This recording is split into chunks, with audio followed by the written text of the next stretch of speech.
Hello guys, welcome back to our channel. आज हम आपके लिए लाए हैं डीमन स्लेयर का सीज़न 4 हाशिरा ट्रेनिंग आर का एपिसोड नंबर 1, वो भी हिंदी में। तो इस वीडियो को एंड तक ज़रूर देखना और चैनल को सब्सक्राइब करना, वीडियो को लाइक करना। आइए शुरू करते हैं। एपिसोड की शुरुआत में हमें एक कैसल दिखाया जाता है जो वीरान जंगल के बीचों बीच है। वहाँ आसपास कोई ना होने की वजह से डीमंस ने उसे अपना अड्डा बना लिया था और डीमंस आसपास के गांव वालों को किडनैप करके वहाँ ला रहे होते हैं। तभी हमें विंड हाशिरा सानामी और सरपेंट हाशिरा और उनके साथ दो लो रैंक के डीमन कॉर्प्स के मेंबर भी दिखाए जाते हैं और वह एक डीमन का पीछा कर रहे होते हैं। तभी हमें एक डीमन दिखाया जाता है जो एक लड़की को किडनैप करके वहाँ से ले जा रहा होता है। तभी वे सभी उसका पीछा करते हैं और उसका पीछा करते हुए वे कैसल के अंदर चले जाते हैं। कैसल के अंदर जाते ही चारों तरफ से उन्हें डीमंस घेर लेते हैं और अचानक से उन पर हमला कर देते हैं।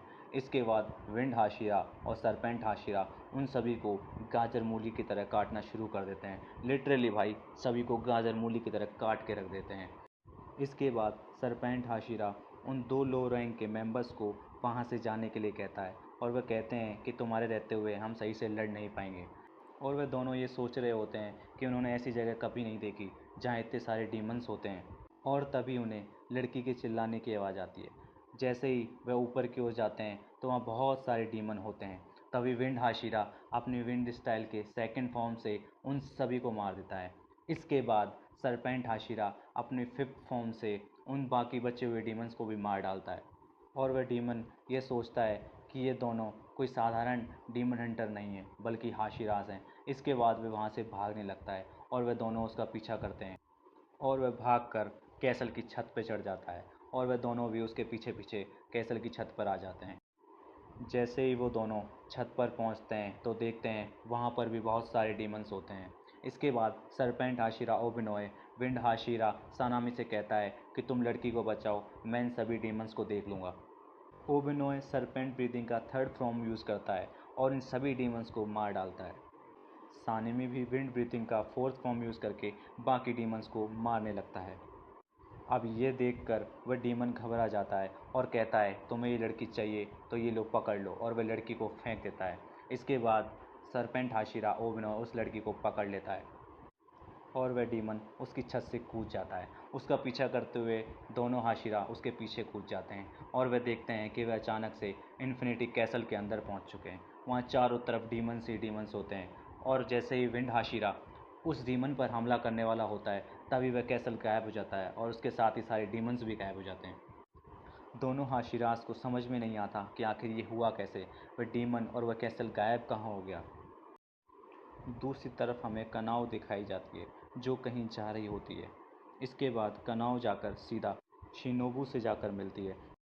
शिनोबू उसे स्वॉर्डस्मिथ विलेज में जो भी कुछ हुआ उसके बारे में बताती है और बताती है कि कैसे विलेज पर दो अपर डीमंस ने हमला कर दिया था, लेकिन मोइचिरो, मित्सुरी और तांजीरो ने मिलकर उन दोनों को हरा दिया और साथ ही नेज़ुको ने सन को कॉन्कर कर लिया है। अब नेज़ुको ऐसी पहली डीमन है जो सन के होते हुए भी बाहर निकल सकती है और उसे कुछ भी नहीं होगा। और अब मुज़ान नेज़ुको के पीछे ज़रूर आएगा और या अपने डीमंस को भेजेगा और वह कनाउ से कहती है कि तुम्हें नेज़ुको को प्रोटेक्ट करना होगा। और वह कहती है कि वह एक अर्जेंट हाशिरा मीटिंग में जा रही है जिसके लिए उसे उबुयाशी के मेंशन में जाना है। तांजीरो भी यहीं पर था जिसे अभी अभी होश आया था और उसे गोतो नाम का काकोशी बताता है कि स्वॉर्डस्मिथ विलेज के लोग जल्दी से उस गांव को खाली करके दूसरे गांव में जा रहे हैं, क्योंकि इस गांव की लोकेशन अब डीमंस को पता चल गई थी और डीमंस अब फिर से यहाँ हमला कर सकते हैं। इस तरह की सिचुएशन से निपटने के लिए पहले ही इस तरह के कई गांव बना दिए गए थे ताकि स्वॉर्डस्मिथ विलेज के लोग जल्दी से जल्दी वहां जाकर रह सकें।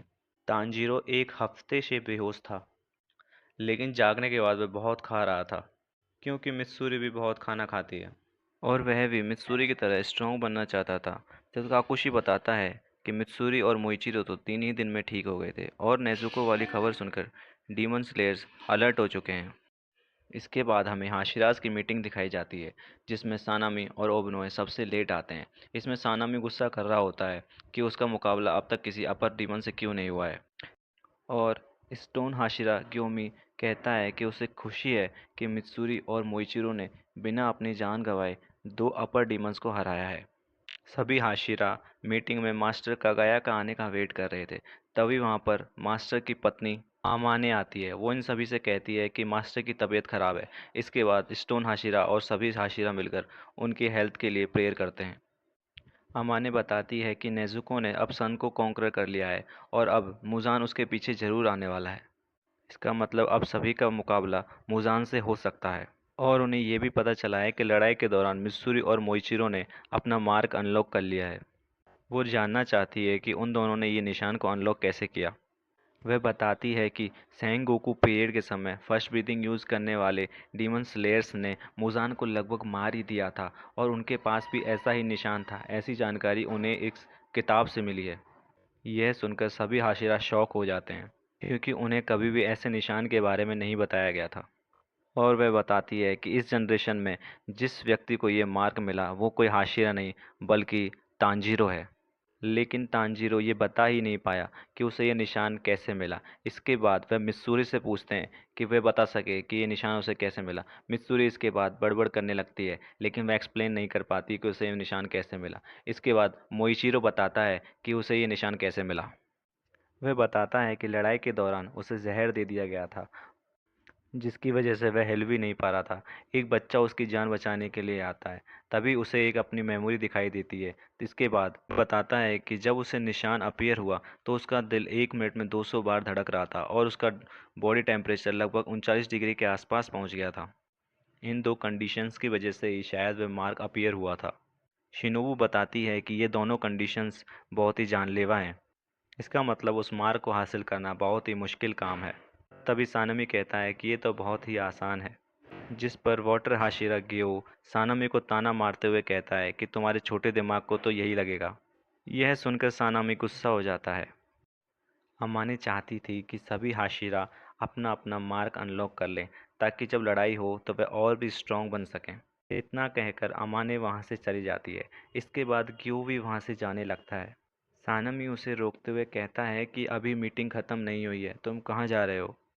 जिस पर ग्यू बोलता है कि तुम लोग आपस में बात कर लो, मुझे कोई मतलब नहीं है। ओबेनोए को यह बात पसंद नहीं आती। शिबुनु भी ग्यू से पूछती है कि उसे क्या हुआ, जिस पर ग्यू कहता है कि वो उन सब से अलग है। यह बात सुनकर सनामी कहता है कि तुम अपने आप को हम सबसे ऊपर मानते हो क्या। अब इन दोनों में झगड़ा होने ही वाला होता है कि तभी ग्योमी ताली बजाकर सभी को शांत कर देता है और सब के सब वहीं के वहीं रुक जाते हैं और वह सभी को बैठने का ऑर्डर देता है। इसके बाद काकुशी तांजीरो को बताता है कि नेजुको बाकी लड़कियों के साथ बाहर खेल रही है और वह लोग उसे बात करना भी सिखा रहे हैं। बाहर हम जेनुत्सु को देखते हैं जो कि एक मिशन पूरा करके लौटा ही था।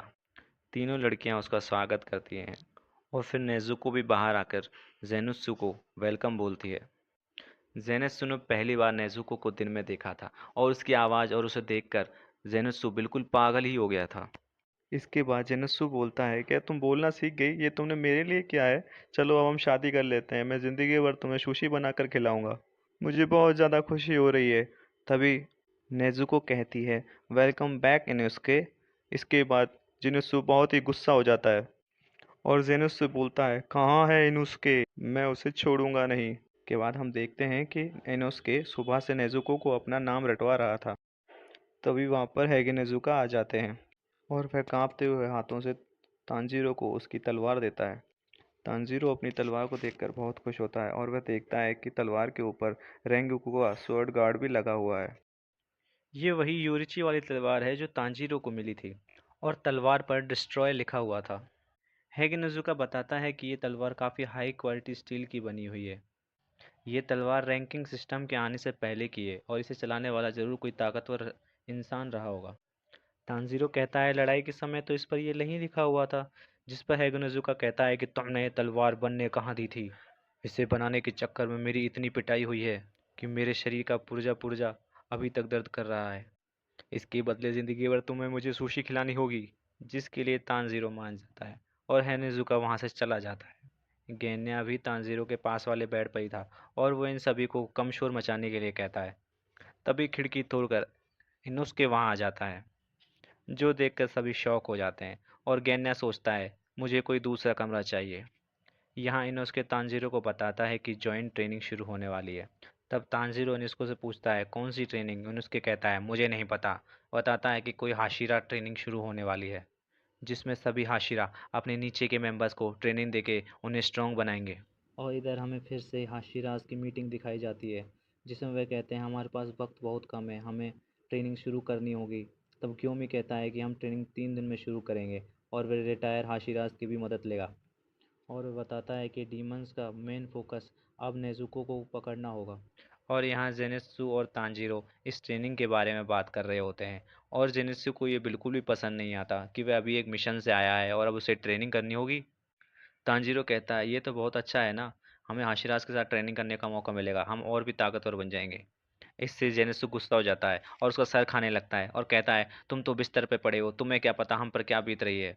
अब से तुम्हारी और मेरी दोस्ती खत्म। इसके बाद जेनित्सु वहां से जाने लगता है। तभी तांजीरो कहता है थैंक यू, क्योंकि उसने जो टेक्निक उसे बताई थी उसी की मदद से वह अपर डीमन को मार पाया था। यह सुनकर जेनित्सु बहुत ही खुश हो जाता है।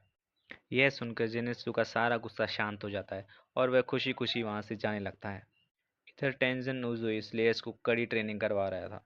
वो सभी बहुत थक गए थे लेकिन उजुई उन्हें भागते रहने के लिए कह रहा था। इसके साथ ही उजुई की तीनों वाइफ भी वहां थीं जो उनके लिए खाना बना रही थीं। टेंजन यह बताता है कि उसकी फिटनेस ट्रेनिंग के बाद इन्हें तोकितो की हाई स्पीड मूवमेंट ट्रेनिंग पर भी जाना है। इसके बाद मित्सुरु की फ्लेक्सिबिलिटी ट्रेनिंग और उसके बाद ओबनाई की स्वॉर्डमैनशिप, नेक्स्ट सिनाजगावा की स्ट्राइक ट्रेनिंग और उसके बाद हिमेजी माँ की मसल ट्रेनिंग। इनके साथ ही हाशिरा भी अपनी स्ट्रेंथ को और बढ़ाएंगे। और इधर तांजीरो के पास मास्टर उबियोशी का मैसेज आता है जिसमें लिखा होता है कि सभी हाशिरा ट्रेनिंग पर लग गए हैं, केवल गिया तोमियो का ही इसमें शामिल नहीं हुआ है। इसके बाद हमें मास्टर उबियोशी दिखाए जाते हैं जो कि बहुत ही बीमार हैं और अमाने उन्हें बता रही होती है कि सभी हाशिराज ने ट्रेनिंग स्टार्ट कर दी है और वो मुजान से लड़ने के लिए बिल्कुल तैयार हैं। दूसरी तरफ हम लेडी अमानो को देखते हैं जिनकी विंडो पर एक कासुबाई क्रो आता है जिसे उबियाशी ने भेजा होता है। वह कहता है कि तुम्हें डरने की ज़रूरत नहीं है, मुझे मास्टर उबियोशी ने भेजा है और हमें तुम्हारी मदद चाहिए। डीमन हंटर कॉर्प्स में एक लड़की है जो तुम्हारी तरह ही डीमंस की स्टडी करती है। हम चाहते हैं कि तुम उसके साथ मिलकर नेजुको की स्टडी करो। हमें तुम्हारी मदद चाहिए मूजान क्यूबुत्सुजी को हराने के लिए। तमायो यह सुनकर एकदम शॉक हो जाती है कि डीमंस हंटर्स को डीमन की मदद चाहिए। और इसके साथ ही ये एपिसोड यहीं पर समाप्त हो जाता है। मिलते हैं डीमन स्लेयर की नेक्स्ट वीडियो में।